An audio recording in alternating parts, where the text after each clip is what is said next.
mga reporters ng reaction si Jinky Luistro sa pinapakalat ng mga DDS na kinain daw sila ng defense, nilamon ng defense sa naunang pre-trial conference. Sabi ni Jinky Luistro, fake news niya. We're not struggling. We're very much prepared. Correct. Last year pa mga kababayan prepared yung prosecution panel. Ang hindi po prepared yung defense kasi hindi nga, di ba? Mga kababayan. Sabi dito sa report ng Inquirer, Day 2 of Sara Duterte impeachment pre-trial begins. So ito yung pagpapatuloy ng marking ng mga ebidensya. While stipulation process will also be resolved. So tulad ng nauna, nagbabagang mga balita at pagtalakay sa mga isyu ng lipunan. Bulsa! Opinyon, banat at paglalantad sa katotohanan. Bulsa! What you see is what you get. You decide. mga kababayan, si Dante Maravillas. So yung prosecution and defense sa impeachment trial ni Sara Duterte dumating na po sa Senado para po sa pagpapatuloy ng pre-trial conference. Ayan, kinunan mga kababayan ng mga reporters ng reaction si Jinky Luistro sa pinapakalat ng mga DDS na kinain daw sila ng defense, nilamon ng defense sa naunang pre-trial conference. Sabi ni Jinky Luistro, fake news niya. Ito May kumalat na article mong kinain ko kayo ng buhay nung nakaraan. That's not true. That's fake news. That's not true. That's fake news. Puro man lang po yun pakalat ng mga DDS, fake news peddlers, para masabi na handa sila. Kasama yun sa narrative, mga kababayan ni Sara Duterte, na bloodbath na never pa na nangyari. Hindi nga umarap at patuloy na hindi umarap, pati dito sa pre-trial conference. Wala si Sara. Kaya sabi dito, Representative Luistro sa balitang unprepared umano ang House prosecutors sa argumento ng defense team. Sabi po ni Jinky Luistro, we're not struggling, we're very much prepared. Correct. Last year pa mga kababayan prepared yung prosecution panel. Ang hindi po prepared yung defense kasi hindi nga po maharap at walang laman yung kanilang mga argumento. Puro technicalities. At umaasa sana mga kababayan na hindi matutuloy yung trial sa pamamagitan ng panggugulo sa Senado. Hindi rin nangyari. Kaya mangiyak-iyak mga kababayan, si Alan Peter Cayetano hindi makamove on. At sabi ni Ping Lacson, we pray niya na hindi magpatiwakal. Di ba mga kababayan? Sabi dito sa report ng Inquirer, Day 2 of Sara Duterte impeachment pre-trial begins. So ito yung pagpapatuloy ng marking ng mga ebidensya. While stipulation process will also be resolved. So tulad ng nauna, mga kababayan, continuation lang po ito, close to media coverage po siya. Pero yung July 6 schedule ng pagsisimula ng impeachment trial, siyempre open to the public yon tulad ng mga naunang impeachment. Magiging full coverage sa media kasi importante ito mga kababayan, yung transparency. So itong impeachment na to mga kababayan is a test of truth, not of politics. So supalpal mga kababayan ang kasinungalingan na pinakalat ng kampo ni Sara Duterte. Sa unang pre-trial conference, ang tila mga kababayan pinagmamalaki nilang panalo daw sila. Panalo agad. Wala pang trial. Pre-conference pa lang yun, panalo na. Yan agad mga kababayan pinapakalat ng mga DDS. Fake news po. Kasi po ang katotohanan po, pahiya sila. Tinalo at nabaon sila mga kababayan sa legal na mga argumento. Matapos narangan ng House Prosecution Panel ang kanilang desperadong taktikang delay. Pinatunayan mga kababayan ng ng House Prosecution Team sa impeachment na itong impeachment na to ay isang pagsubok sa katotohanan at pananagot po sa batas. At hindi siya simpleng larong politika lamang, mga kababayan. Kasi sa ilalim po ng ating saligang batas, ang impeachment po, tulad ng palagi nating naririnig mula sa mga constitutional experts, ay may katangiang quasi-judicial at ito po ay hindi dinadaan sa paramihan ng ingay, sa social media o sa drama ng emosyon. Hindi yan nadadaan sa ganyan. Ang ebidensya po yung nagdidikta ng hustisya. At ang katotohanan ang pinakang mataas na batas na kailangang luhudan ng sino mang opisyal ng ating gobyerno, maging ng Vice Presidente. So palpal po at fake news yung mga pinagmamalaki ng mga DDS na nanalo daw ang depensa sa unang araw ng pre-trial conference. Ang katotohanan po, pahiya at tinalo. Tinalo po sila sa legal na usapin. Nakakatawa po na ang simpleng pagkatalo sa diskusyon ay pinipilit na ipagmalaki ng mga trolls ng Duterte bilang isang tagumpay. Ang espina ito, mga kababayan, ay hindi siya uubra sa loob ng isang formal na pre-trial proceeding kung saan, mga kababayan, yung batas ang siyang namamayani, hindi po yung script ng mga propaganda nila sa social media.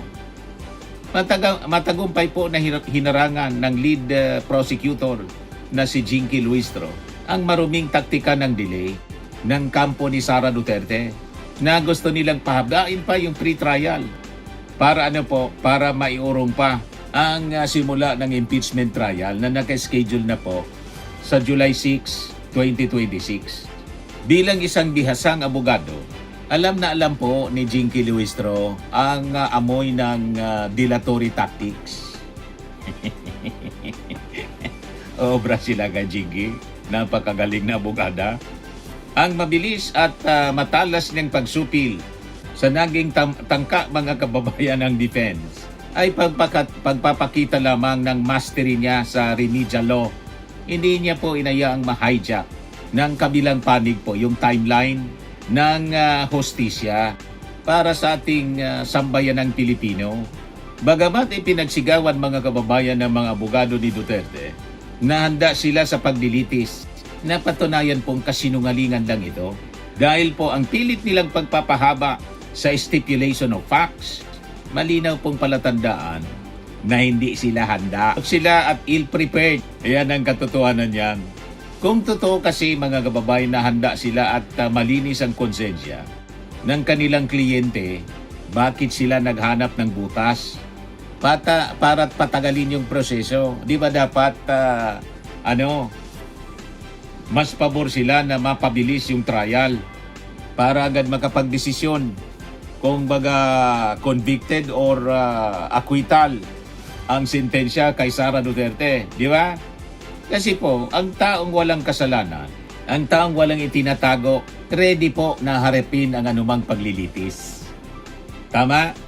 Pero yung taong guilty, gumagamit po ng mga taktika ng palusot para po makaiwas sa pag-uusisa. Ganon po ang naturalisa. Kayo-kayo lang ang maniniwala sa kwento ninyo. Tama?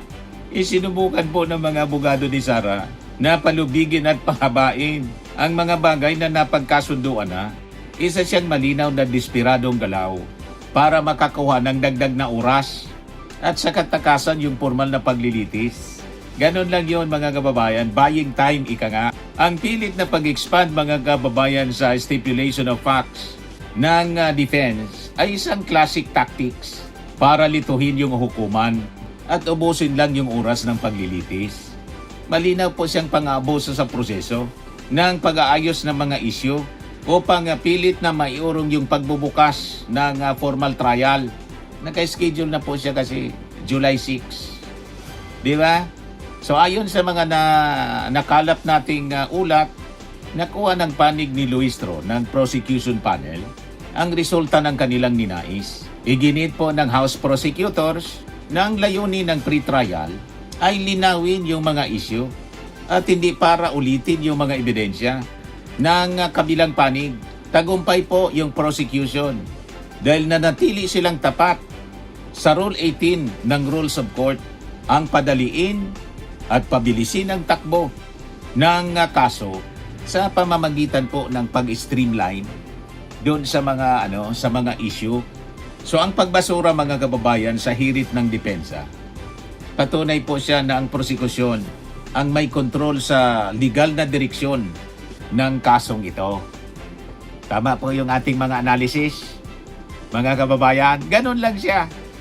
Yun ang ibig sabihin nun. Hindi umubra yung mga taktika nila, palusot, delaying tactics, hindi umubra. So kung napanood ninyo po mga kababayan, yung interview ni Pinky Webb ng Billionaire News, buong giting po na nilinaw ni Jinky Luistro na walang naganap na personalang awayan o tensyon, kundi natural lang na mga disagreement ng magkabilang panig na siyempre magkasalungat yung layunin nila. Katotohanan, laban sa pagtatanggol sa akusado. Ang prosecution, siyempre, gustong lumabas yung katotohanan. Yung defense naman, siyempre, gusto nila ma-acquit si Sara. That is normal. Yun ang rason kung bakit binabayaran ni Sara yung kanyang mga abogado para i-depensa siya for acquittal. Kasi langan man yung defense gusto na makonvict. Walang defense na yung kliyente niya gusto makonvict. Nag-abogado ka pa sa defense kung gusto mo makonvict si Sara. Siyempre, acquittal ang gusto nila ma-achieve. So, sanay po kasi ang kampo ng mga DDS sa mga bastusang eksena. Sigawan at mga personal na atake. Kaya kahit po yung simpleng legal na debate, pilit nila pong binibigyan ng malisyosong kulay. Ganon sila magpaikot ng kwento. Puro kasi sinungaling. Di ba? Ganon ang naturalisa ng mga DDS. Puro kasi sinungalingan ang strategy nila. So nabigo sila na hilain si Representative Jinky Luistro pababa sa kanilang antas. Ang alam ng mga DDS vloggers, yung gutter politics. Ganon sila kababa. Singbaba ng impyerno. Pinagtatanggol nila yung presidente ng impyerno eh. So nanatili po ang prosecution sa mataas na antas ng profesionalismo. Pinaliwanag po sa interview ni Jinky Luistro na kung mayroon man anya na palitan ng mga argumento, ito'y dalalang anya lamang ng matinding pasyon at paninindigan para sa katotohanan. Ganun lang yon. Pero nanatili silang kalmado, matatag at saka nakatapak sa katwiran upang masiguro na magsisimula yung paglilitis nang wala pong anumang pagkakantala. So habang ang depensa ay nanginginig po sa takot at nag-aana po ng matataguan sa likod po ng mga technicalities, ang prosecution po sa pamumuno ni Jinky Luistro ay buong lakas, buong tatag na nakatayo para sa interes po ng ating mga mamamayang Pilipino. Di ba? Kitang-kita naman po ang katotohanan. Walang atrasan, walang preno, at walang po ang anumang moro-moro sa pagsisimula po ng trial sa July 6, 2026. Kaabang-abang mga kababayan. So ang tunay na abogado po na handa sa laban, katotohanan lang ang tinanghawakan. Pero ang kampong walang depensa, dinadaan yan palagi sa delay at drama. Ganon lang yon mga kababayan at saka propaganda na nakabase sa puro kwentong walang kwenta na kwento. Ayan po ang kampo ng mga DDS. Kasi po, sa totoo niyan, hirap talagang ipagtanggol si Sara. Paano mo ipagtatanggol si Sara na ang ebidensya galing mismo sa bibig niya? At yung mga resibo galing mismo sa kanyang opisina? Yung mga piking resibo, paano mo yun ipagtatanggol? Yung mga DDS senators, nanggulo na lang sa Senado, hoping na sana hindi matuloy yung hindi din nangyari yung kanilang drama. Ginamit pa yung mga Malita boys para guluhin yung impeachment trial. Hindi umubra po yung kanilang mga drama. Tuloy na ang trial. Kaya hindi mapakali si Alan Peter Cayetano. Hindi makatulog si Alan Peter, pati mga DDS senator. Si Amy Marcos, lahat ng drama at distraction ginawa na, hindi pa rin umubra. Yung the Senate is under attack, hindi buminta. Yung pagkapito ko ni Alan Peter Cayetano para mag-preside siya. impeachment trial, hindi, nakabitaw pa rin. Yung tracing hudas, nabawasan. Di ba? Senate minority na sila, mga kababayan. Swimming and lifting cream, pinapahid po sa mga pulses in affected area. Mainam po sa paninigas ng mga kasukasuan. Ito naman po, Automax Radiant Serum. Sa mukha naman yung application, anti-aging po siya. You will look 10 years younger than your age. Sa mga cancer patients naman po, baka lang gusto ninyo itong itry. Neng siya red mixed fruit drink. Hindi mo po siya gamot, food supplement siya. Kaya lang, gawa siya mga kababayan sa goji berry. Yung goji berry, may anti-cancer properties. O ngayon, yung mga inquiries ninyo, dumiritso na lang kayo sa aming messenger sa Facebook para masagot namin agad. Ayos pa? Ayos na ayos niya, Mr. Maravilla. Sa mga nagana po ng malinis and spacious fitness gym, pumunta lang po kayo sa aming Colossal Fitness Gym. May Grab ka rental din po kami. But anyway, ito po pala yung aming bagong product na binibenta online. I am worldwide amazing pure organic barley powdered drink mix from Australia. Negosyo to ng aking anak na architect entrepreneur Riz Maravillas. Ayan po. Kontakin na lang po ninyo siya, Riz Maravillas on Facebook. Ang mga health benefits niya, boost immunity, improves digestion, enhance energy levels, packed with antioxidants, prevent cancer. Ito naman po yung bago naming product na binibenta online. Eye Glow Serum, whitening po siya. Tingnan ninyo yung epekto sa aking anak na architect before and now. Yung mga inquiries po ninyo, dumiretso na lang kayo sa kanyang Facebook account, Riz Maravillas.